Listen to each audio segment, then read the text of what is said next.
this was actually a real like crucible for me because I deeply wanted to get our investors an ROI, but we had no clear objective path with our current business. And this is before pivoting and moving to plan B was in the vernacular, right? For American entrepreneurs. This is going to sound crazy, but I didn't do it for any kind of showmanship or to affect anyone's impression. We had about 20 employees at this point.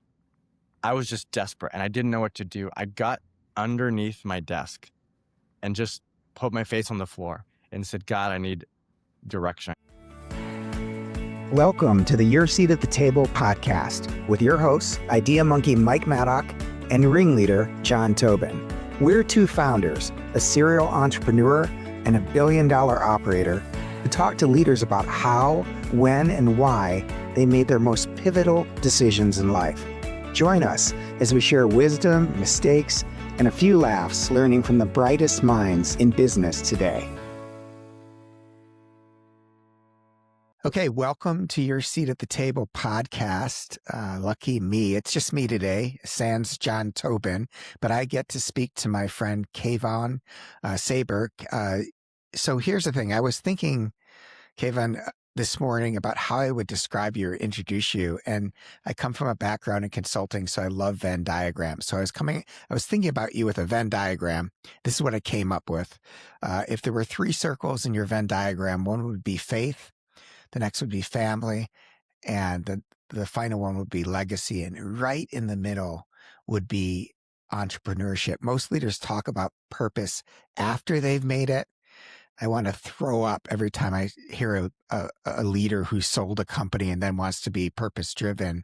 You've led with it. It seems to me that you started with purpose and wound up being an entrepreneur. And now that you've sold a company or two, you're taking it even further. So welcome. I want to hear about your background, and I'd love at the end of this conversation for people to be thinking about purpose and business differently. So hi, bar. Welcome to the podcast. Hey, Mike. Really appreciate that kind introduction. I'm so glad to be back with you. So tell us about your journey. How did you wind up owning businesses and leading with purpose? So, Mike, I grew up in Silicon Valley. My dad was and is an immigrant. He moved over from Iran right before the revolution because he wanted freedom and he wanted to pursue his dreams. And of course, he's watching the current protests in Iran, right, really closely. My mom was a social worker by training. And so she wanted to make the world better for others and especially the poor. She grew up in a pretty depressed part of San Jose, California, a lot of Mexican and today a lot of Vietnamese immigrants there, and just said, gosh, if I can make a difference in these people's lives, that'll be so fulfilling. So I heard from my dad growing up about the merits of business and capitalism and entrepreneurship. He became a small business owner. Was he an engineer, Kevon? He studied industrial engineering in college, and then a few years after getting some training working for other people, he took out an SBA loan and bought a small printing company. He was probably doing $200,000 back in 1980. Awesome. And just kind of grew it 1%, 2% a year for 40 years, but compound growth is powerful, right? And so, it was only doing a few million, but that's still, more than 10x. It's the American dream, though. Yeah, He came here, took out a loan, and did it. Yeah. So my mom, at the same time, as I was growing up, was taking me to volunteer at soup kitchens or homeless shelters and talking about the merits of volunteering. And so they obviously had a baby and a total of 4 of us. And so it's no big surprise, right, that I'm passionate about serving people through business, using business as a force for good in a variety of ways. I'm happy to talk about how I think about that. If Where are you, Kevon, in the birth order? I'm a birth order guy. Yeah, I'm the first of 4. 3 of us were born in 6 years. Sorry, 3 of us were born in 9 years, each 3 years apart. And then my youngest brother was born 19 years after me. So in a way, he was an only child because he was no surprise at all. Now, Las Vegas, anniversary trip, right? That's how that happened. Family legend. What Yeah. is your brother's name? Yeah. So all of us, all the boys have a slight variation on a, you know, English or American name. So obviously Kayvon is a little different than Kevin. Ryan is a little different than Ryan. That's so funny. The surprise. Anyway, so okay, so you're most likely to become a president, by the way, because you're the oldest in the family, but I digress. So, okay, so you've got heart, got your mom with this giant heart. You've got your dad who's laser focused on providing and growing and being an entrepreneur. So you've got head and heart as parents. What was your first business? How did you, or where'd you go to school and what did you study? Yeah, so I started the first business long before I went to college. Of So course you did. maybe we'll Yeah. start there. Yeah, I was 8 years old and I wanted to go to tennis camp. Now, when people hear tennis camp, they might be thinking, Nick Bollettieri in Florida. That's not what I'm talking about. I'm talking about the municipal tennis courts about 15 minutes from our house where they had a camp from 10 a.m. to 2 p.m. And it might have been, $15 back in the mid 80s, right? Uh, so I was born in the last 10 days of 1979, and it's probably 1987 at this point. So I said, "Hey, Dad, I want to go to tennis camp," and could they have scrounged up the money to pay $15, whatever it was then? Probably. But I want to be clear, at that point, things were pretty hard for my family financially. Like we were struggling to make rent, struggling to put food on the table. Never missed a meal, but saw my mom crying herself to sleep, thinking, I don't know how we're going to pay rent next week, right? Yeah. So, so my dad though says immediately, "How are you going to pay for that?" Which was not my expected response from him. I thought it would be yes or no, right? So he says, "How are you going to pay for that?" And I said, "Well, I don't know." Um, and we started a conversation, which was his hope, right? Uh, he said, "Well, last season, um, you played soccer, and your coach told us at the pizza party at the end of the fundraiser that you were among the top sellers in the country of the candy bars that were raising money for the team's jerseys and warm up outfits and cones and balls and nets and everything. um you sold vast way more than anybody else on the team, everybody else on the team combined. You were third in California, and I don't know what the number was in the country. It was 10 or 12 or something. So why don't you sell candy bars to pay for your tennis camp? I said, "Dad, that sounds good." So we got in the car. We went over to Price Club, what has now become Costco, and we bought two or A three boxes. pallet of candy bars because you, Yeah, you can only buy pallets at Costco. yeah. And he says, we're standing. I'm stuck. I can put myself back at 8 years old, standing in Costco under the bright lights. Right? He's saying, "How much are you going to sell them for?" And I said, $1. He said, "Well, how much do they cost?" And I look at the price, and it's like $10 for 30 bars. They're about 30 cents. He says, "Okay, so what's your gross margin?" And I'm like, "What is gross margin?" He says, "The difference between what you charge and what it costs you for your materials." And I said, "Okay, well, that's about 70 cents." He says, "All right, so how many bars you need to sell for tennis camp?" So I'm getting my division practice, right? Real time. And so, yeah, I was off on the streets. And of course, I paid for tennis camp in hours. And then I was telling people I want to go to tennis camp, but I was thinking, oh, I'm going to buy that MC Hammer cassette and I'm going to buy a Yeah. Walkman. I'm going to buy the new Air Jordans, right? So I That's how it financed, starts. That's how yeah, it starts. everything that I wanted as a kid. Initially through selling candy bars starting at 8, which, gosh, gave me so much confidence, Mike. So no surprise, fast forward, I'm doing my undergrad at Santa Clara University, and the dot com boom is raging. I'm looking at the Wall Street Journal every day, and I'm seeing people my age who are becoming multimillionaires. We thought they were becoming multimillionaires, right? It Yeah, was all, that's yeah. but we didn't know that then, right? It was all paper money. We didn't know it was all going to blow up 6 months later. But I, couldn't help but think, well, why not me, right? Now that was around the same time that I came to faith in Christ, and so two things were happening. I mean, a few things were happening on the inside of me, right? One was I want to be successful. I want to achieve. I want to show the world that I have what it takes. Um, some of that was driven out of fear. Some of that was driven out of insecurity.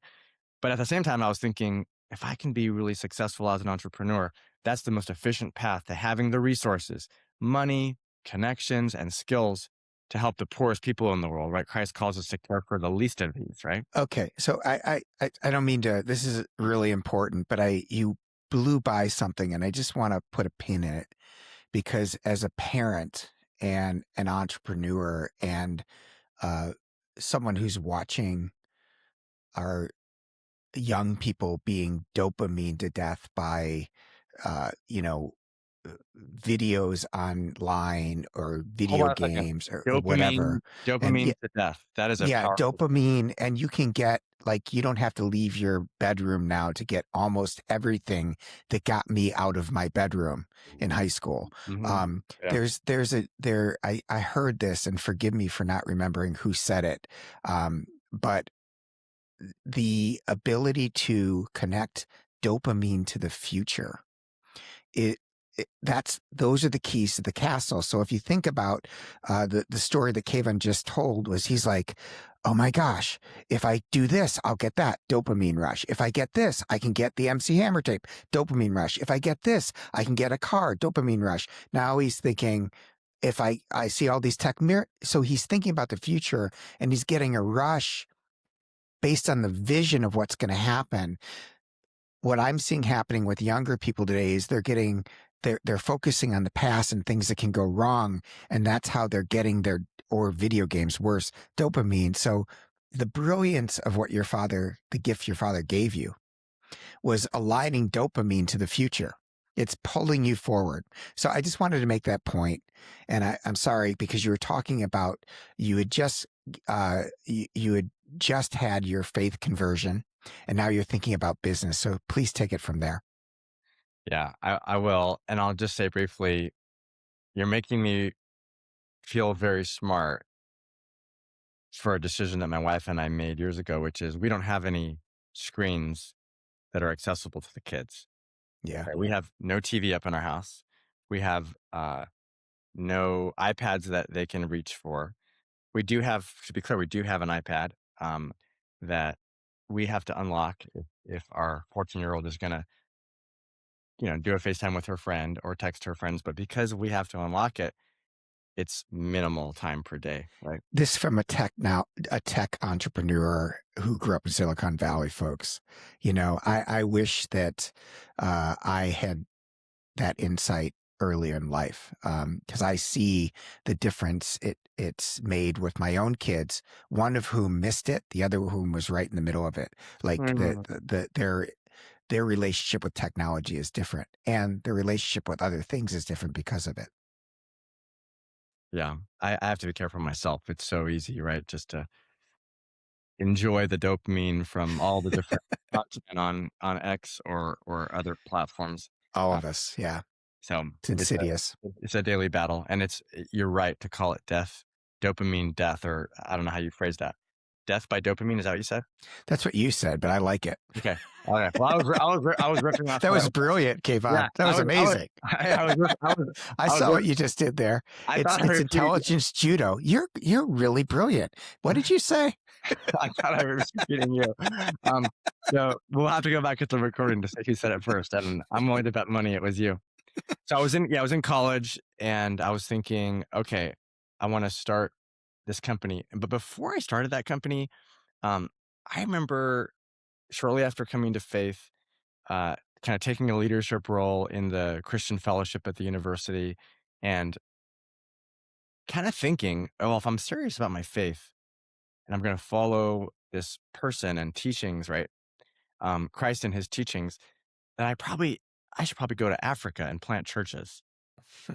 That's kind of the idea that was in my head, which was kind of in the milieu, right, of American kind of Christianity.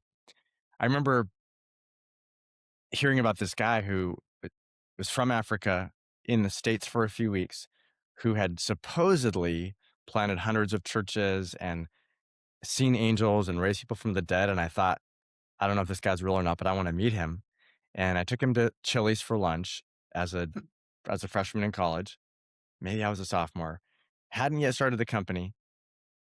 And I said, "Hey, you know, kind of showing my level of sincerity in my about my faith. Hey, what do you think about me dropping out of school and going to Africa and planting churches?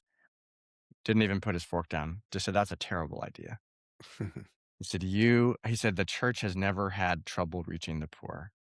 The church has always had trouble reaching the financially wealthy. Go and get it as educated and successful as you can and be God's minister in the marketplace. Yeah, it And that's reminds me of a story that the celestial tea or celestial seasonings, or he had this tea company, decided to hang it up. He went to Africa, India, I'm sorry, and became a missionary. And then he met Mother Teresa and told her his story. And she's like, grow where you're planted, son. And mm, he came back and made $1 billion tea company because he thought he was on mission, but he wasn't. I love that story. I remember hearing that a few years ago and forgetting it. So thanks for reminding me. Yeah. I decided shortly after that, I'm going to start a company. And I had the confidence to approach investors, to contact as at 19, 20 years old, to contact investors and ask them for money, to contact suppliers and ask them to put their faith in us, to recruit and hire 25, 35, 45, 55-year-old professionals as a sophomore in college, right? Because my dad put me on the street at 8 years old and had me talk to strangers and had me talk to adults and ask them if they want to support my tennis camp by buying a candy bar, right?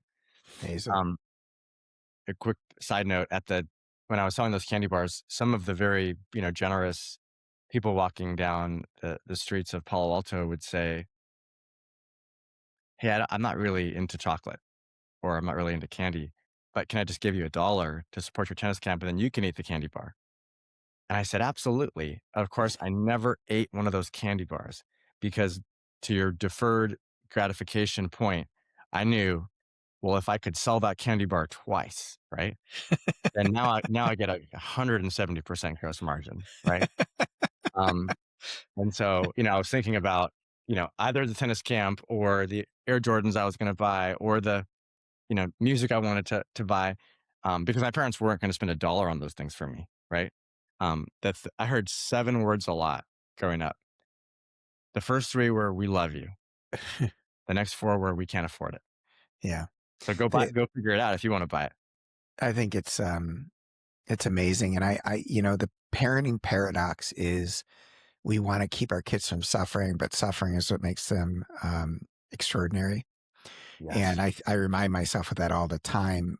Uh, It's so hard as a parent to deny your children stuff that you wanted as a kid, so it takes such discipline to be able to say, and I will tell you that I have lacked that discipline a lot of times in my life where I'm just like, sure, that would be great. You should have that. And on the look back, it is the discipline of saying, well, if you want it, then go out and get it, that creates entrepreneurs.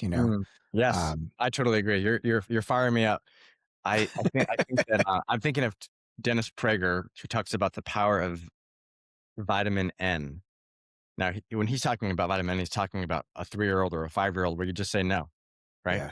yeah, You're talking about a different vitamin N, which is, I'm not gonna do it for you. You can do it yourself, right? yeah. Yeah. What was Which your first business in college that you were raising money for?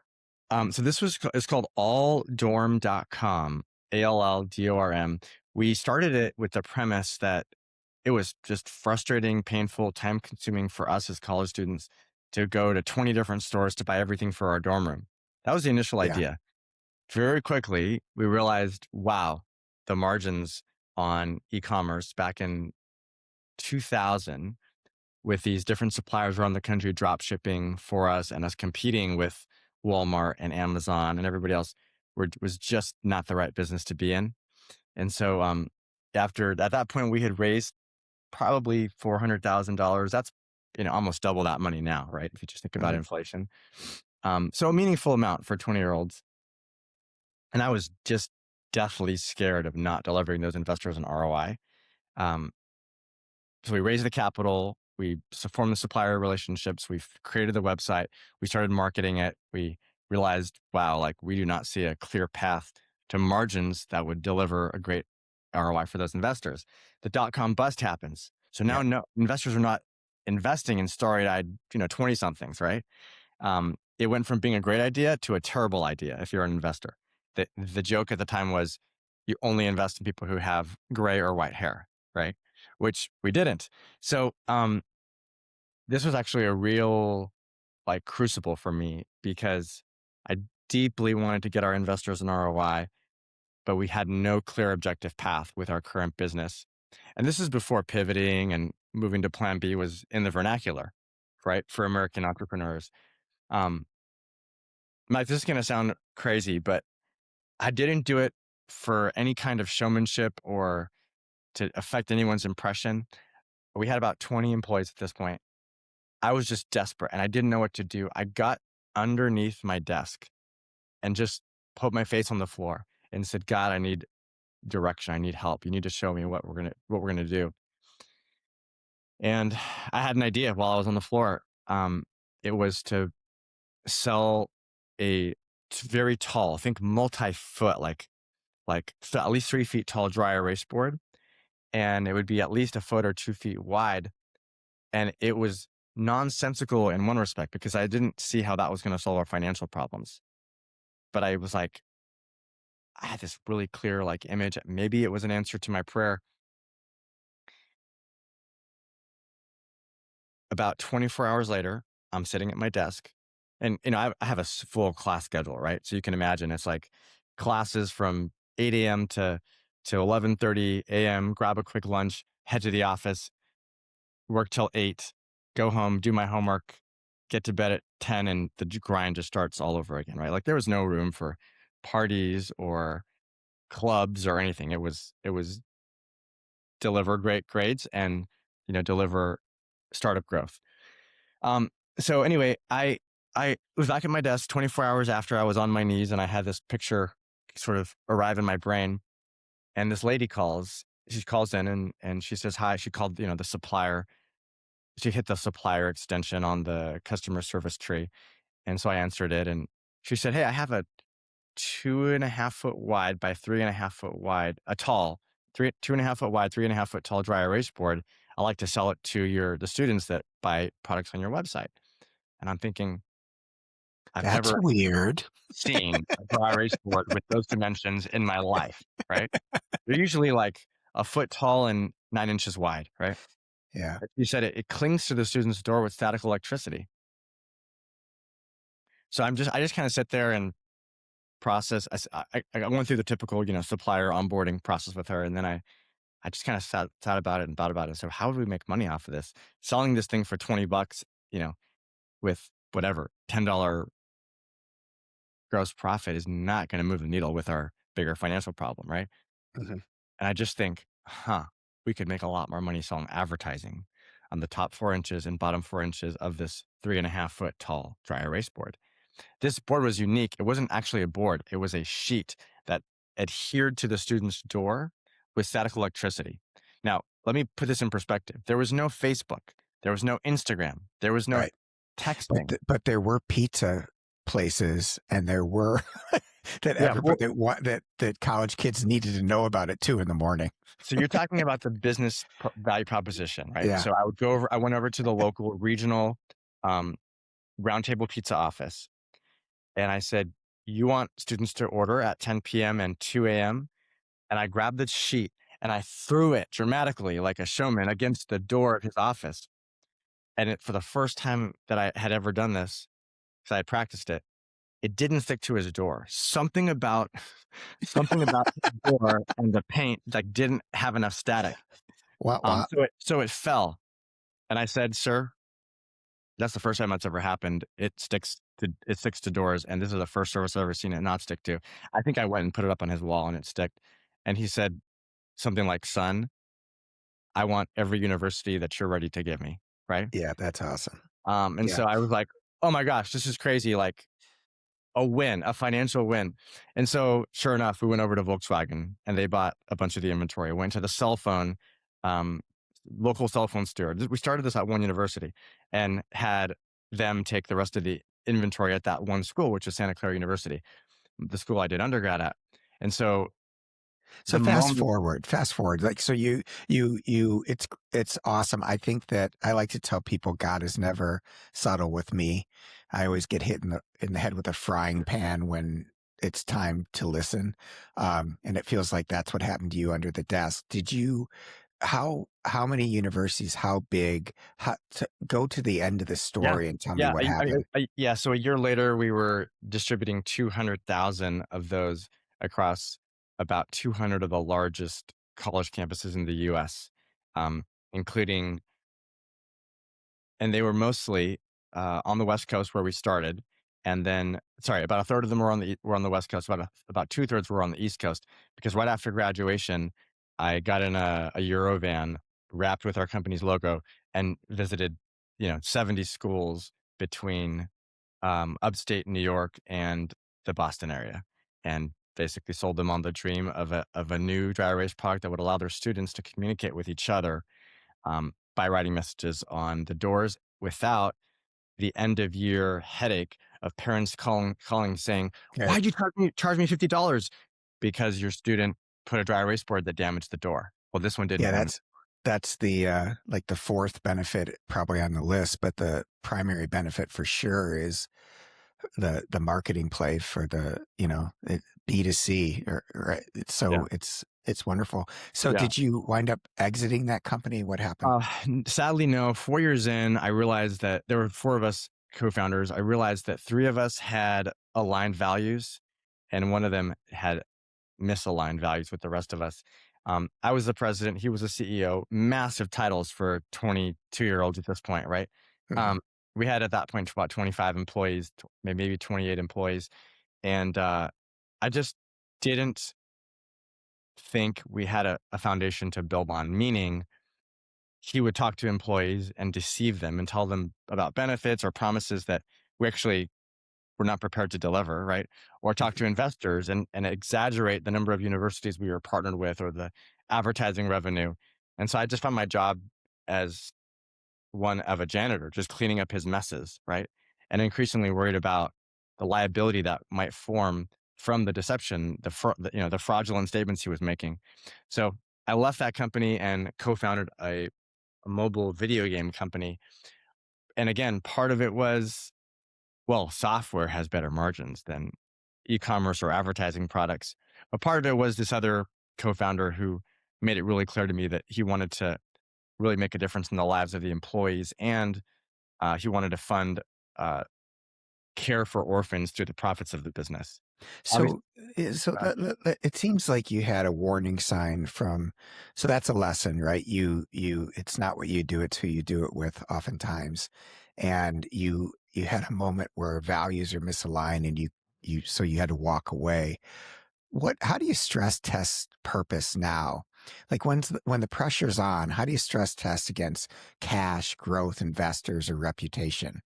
Or like reputation, small letters, values, large, all caps. How do you do that? I hear you asking two questions. I want to clarify which one. Are you saying, how do you determine whether partners are sufficiently aligned before you get into a partnership? Or are you saying, when you're in a crucible situation, how do you prioritize the values in ways that are really practical? I think that those are both really good questions, but I think it starts first with the people. So, like, how do you find partners where you know you're aligned? And then once you're aligned, when you have those really difficult questions, how do you make that? Yeah. How do you come up with the Yeah. answers? I hear you talking about partners as a different level of mutual commitment and integration and interdependence than an employee, right? And so, Uh-huh. obviously, in a case of a partnership, there's no substitute for time, for collaborating in small ways before we collaborate in a big way, to talk to people that you both know, that you trust, who can vouch for that person's character, right? I don't jump into partnerships with people I'm 46 now. I don't jump into partnerships with people today like I did when I was 20, right? I really get to know them, their spouse, um, their circle. I see how they behave over time before I partner with them. And that certainly means I go slower on partnerships now. But gosh, I'd rather go slow so I can actually go with confidence and eventually go fast and not have the repeated experience of, wow, now we're in really deep and we have obligations to investors and employees and customers and suppliers, only to realize our values are not aligned. So, okay, so here's a more complicated follow up to that. So, my experience, I have a CEO advisory board company, Flourish Advisory Boards, where I test CEOs or presidents to see which of six seats they sit in. There's the operator, the strategist, the rainmaker, the visionary, the tech futurist, and the orchestrator. And uh, the challenge is that if you get along with everybody on your executive team, you've got the wrong executive team because you want people that see problems differently. So number one, you want to share values. And that often means I like these people. I know their family. I know their kids. These are my people. How do you find partners that share your values but see problems differently? How do you do Yeah. that? Yeah, that's a great question. I think it starts with time, right? But it also means intentionally evaluating how complementary are our ways of thinking. Not identical, but again, they shouldn't be identical. They should be complementary. I started a business right after Stanford Business School. Let me take a step back. While I was at Stanford, the first week we had kind of a boot camp on teamwork. And Yeah. one of the powerful lessons from that was looking at all the research on teamwork and diversity of teams and in teams. And what the big takeaway from that research is that every kind of diversity, ethnically, socioeconomically, educationally, experiences, adds ways of thinking, add to team output, except for one, and that's the diversity of values, right? And so now I look at, okay, how complementary are our skills? How relevant are those skills for the problems we're trying to solve, the market that we're in? How do we not only bring different skills to the party, but different ways of thinking, which is what I hear you saying when you talk about those six different seats, right? Yeah. Um, Love that. are our experiences different? I have my wife actually involved as a formal advisor with Legacy Outcomes, my current sell side M&A firm, for a lot of reasons. But one of them is she thinks so differently than me. It's not just her femininity, right? It's the fact that she was born in a different country, was raised in a different culture, um, has a just different level of experiences than I do, and a totally different set of skills. And gosh, it's just amazing to see the synergy, whether it's we're talking about with her or the different folks on my team.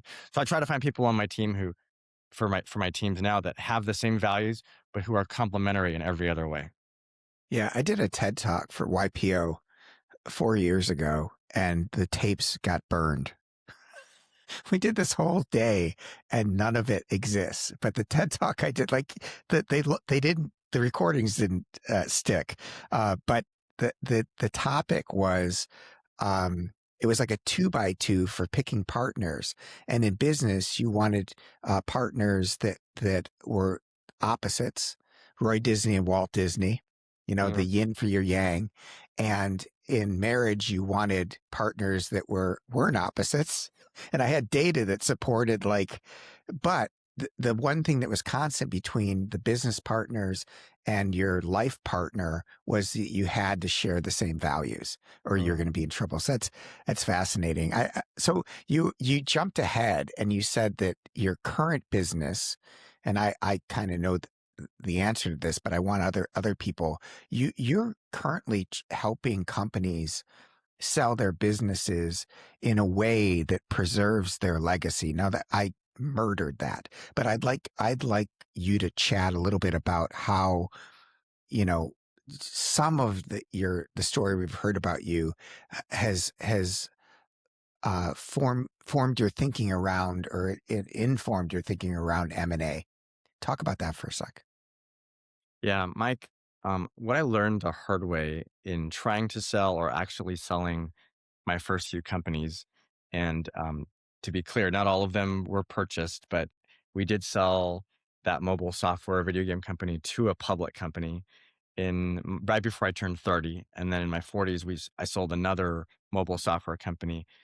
to private equity.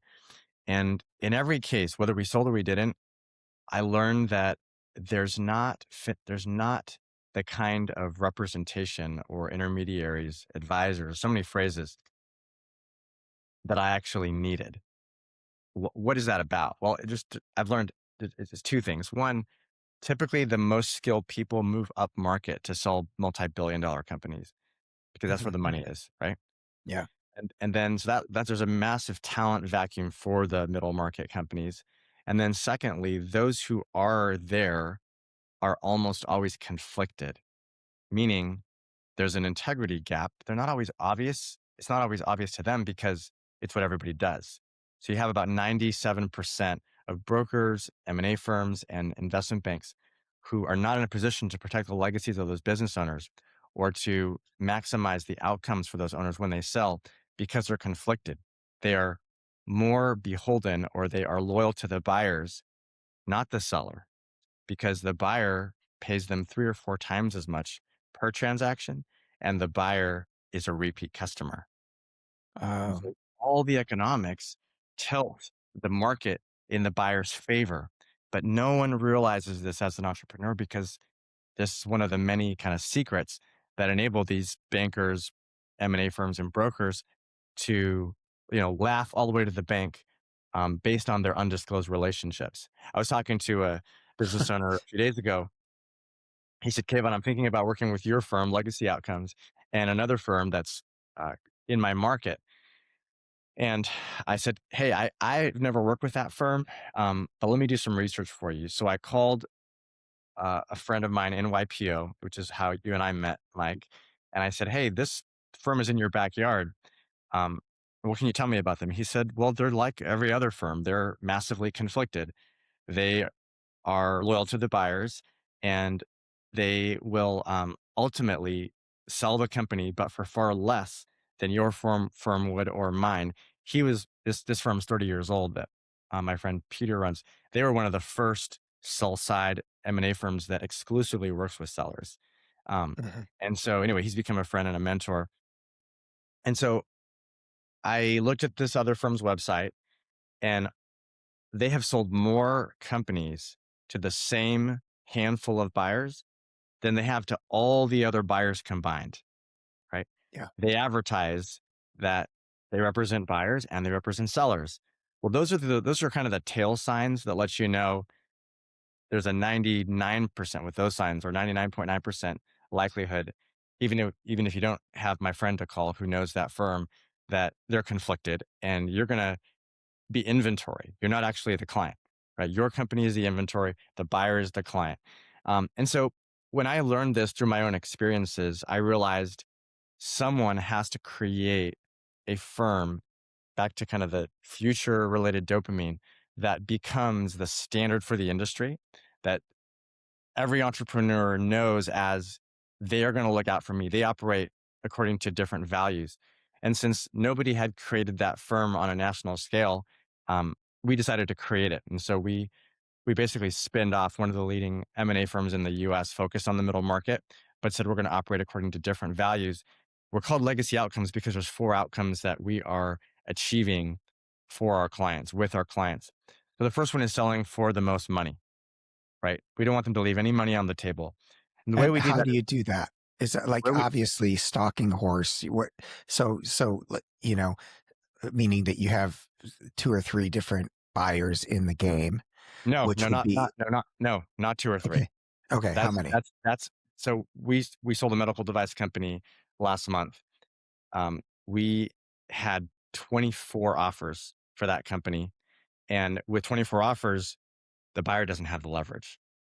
The seller has Yeah, the and just leverage. to make your point, because I'm trying to keep up, but I thought your analogy of inventory, you become the inventory, is really interesting because if you're beholden to one purchaser that you've done 200 deals with, they're not going to be real happy with you if you're pitting them against 20 other buyers.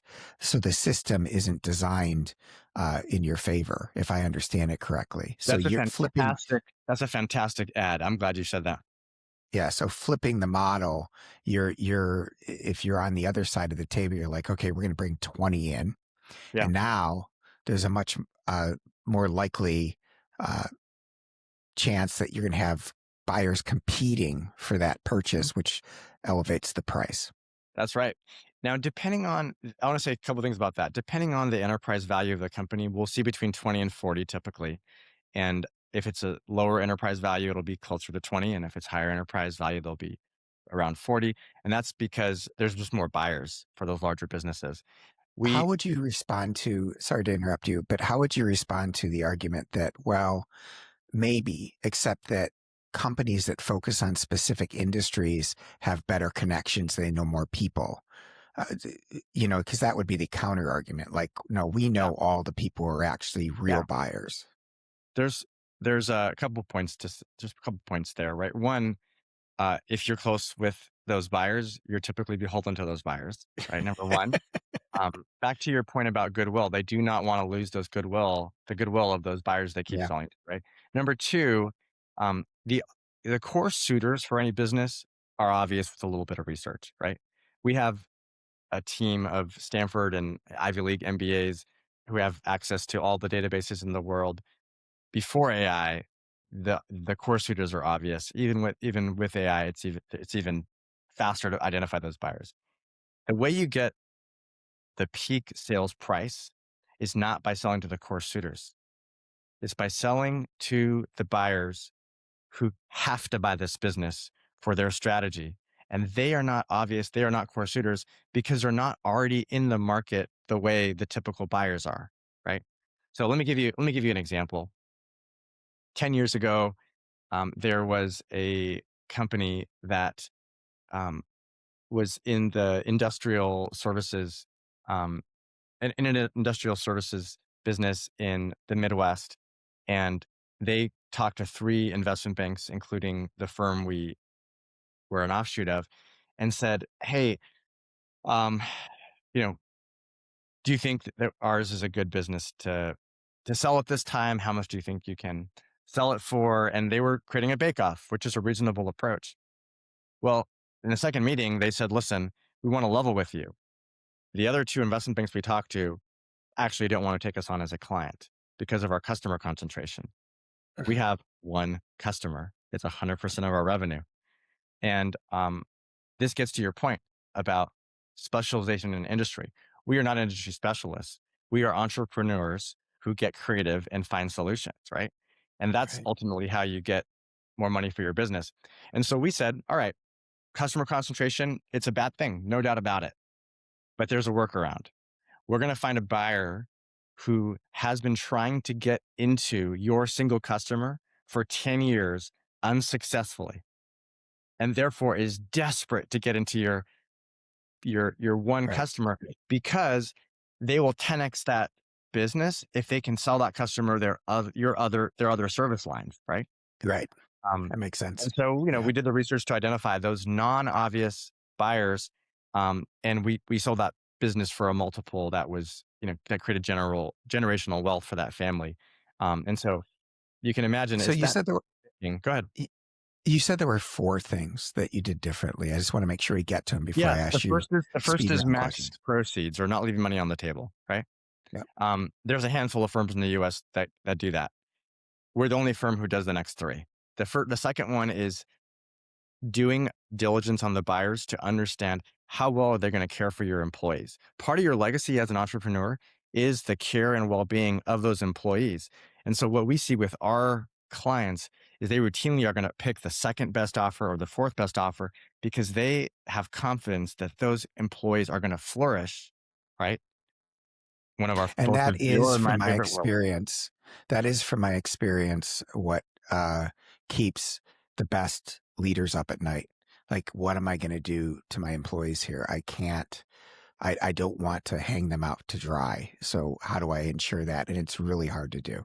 This is the number two regret of business owners after they sell. And That's right. so we have taken that risk off the table. When we deliver the 30 offers or 40 offers to a client, we create a grid, and that grid shows every financial component of every offer side by side so that the seller can evaluate the financial dimensions, but then we have almost as many dimensions on employee well-being and or employee care, right? Mhm. So that the business owner can look at those in parallel and say, gosh, it seems like these three are the best given my priorities. We know what those priorities are. We build that grid based on our upfront conversation where we have a business owner force rank their priorities. And so we have 17 priorities. We lay them out with a deck of cards on the table and we say, which ones are the must haves? Which ones are the nice to have? Which ones are not important to you? Right? Your values will determine every step of our playbook because how we position the company, which buyers we contact, how we build the forecasts, the guidance we give buyers before they make their offers and after, and how we negotiate are all based on those objectives we establish up front. So Okay. the first outcome is max proceeds. The second one is employee care. The third is family cohesion and direction. In the first 8 years of our firm of our history, we saw more families fractured with their newfound liquidity then strengthened through the liquidity. And it takes every form. Brothers who used to run a business together who no longer talk. Um, a couple that are no longer married because of an indiscretion, that happened. Multiple generations that don't talk to each other because they didn't have expectations that were agreed upon before the liquidity. And then therefore everyone had their expectations um, and they weren't the same. And so we we are not family counselors, we're not therapists, we're not family facilitators.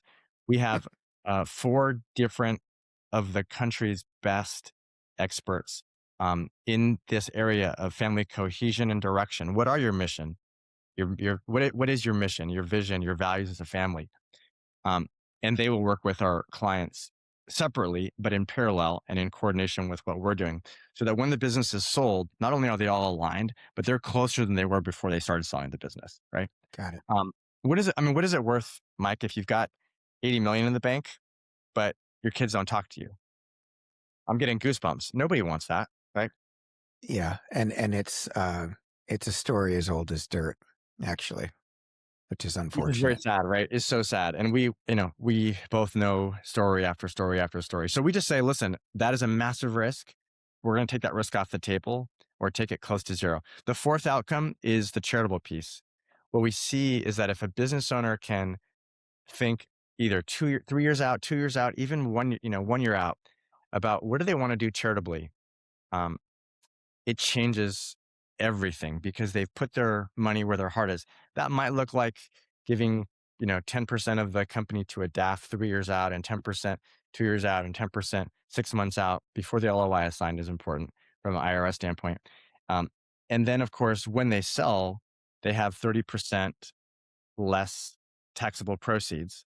And then they've got a giving fund now that they can rally around with the generations after them like the David Green family of Hobby Lobby has done to make a big difference in the lives of others, which, gosh, just changes the whole dynamic. And there's how you have wrapped your how we started the Venn diagram into a business model. So thank you for that. Let me ask you some. I'm watching the time, and I know that we're coming to the end. So I just want to ask you a couple of rapid questions to say what the first thing that comes to your mind, and then we'll call it a day. So are you ready? I'm ready. You're ready. Okay. Hardest decision you've delayed too long. Firing a executive who was unbelievably skilled and had executives at Apple and other global companies eating out of her hand because of her brilliance, but was toxic for our culture. Yeah, that is the number one. There's a whole, I wrote an article in Forbes on this. It's a 2x2. But anyway, that's the most dangerous employee. I think that's the headline in the article. Okay.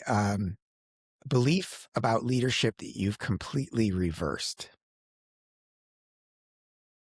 Oh gosh, that's a great question. Give me just a second. Belief about leadership, I've completely reversed. I used to think one way and now I think a different way. I think I started out in my, about 20, knowing nothing about leadership and thinking that it was all about behaviors and performance and tactics and and skills that people observe, and all of that matters. But at 46, I realized that my own character and the management of my nervous system, in other words, what's happening on the inside, actually matters intensely more because in the moment of a hard decision or an adversity, and if you're trying to do something big, you're going to have a lot of both, right? Um, it's the elephant on the inside that is going to take that rider, right, that mind, wherever it wants to go in a way that's unconscious to me if I haven't, built myself up on the inside. Yeah. And so I That think pair, that great book, The Ant and the Elephant. Um, what's his name? Oh my goodness, Michelle Lemon's husband. I'm blanking on it. Anyway, it's a whole story about an ant who can't get anywhere, and halfway through the book realizes he's walking on the top of an elephant who's going the opposite direction, and it's basically his subconscious is running everything and doesn't know it. It's a great metaphor. Okay, last question. One question every CEO should ask once a year, but doesn't. hmm, I think I think the question that first comes to mind is, how do I feel about my relationship with myself? And how do I feel about the three most important relationships in my life across both professional and personal domains? Awesome. Kevon, that was amazing. You're amazing. You're doing good work. Your legacy is secure, and I'm grateful that we become friends. Thank you for spending some time with me and the rest of the Your Seat at the Table audience. I'm grateful. Hey, Mike, it's so life giving to be with you, a kindred spirit, and especially given your vast experiences that you're so kind to share with not only people in your generation, but the one and a half generation, or sorry, the half of generations after, like me, and even the full and two generations after you. So thank you so much for your generosity. An honor and a pleasure. Thank you, Kevon.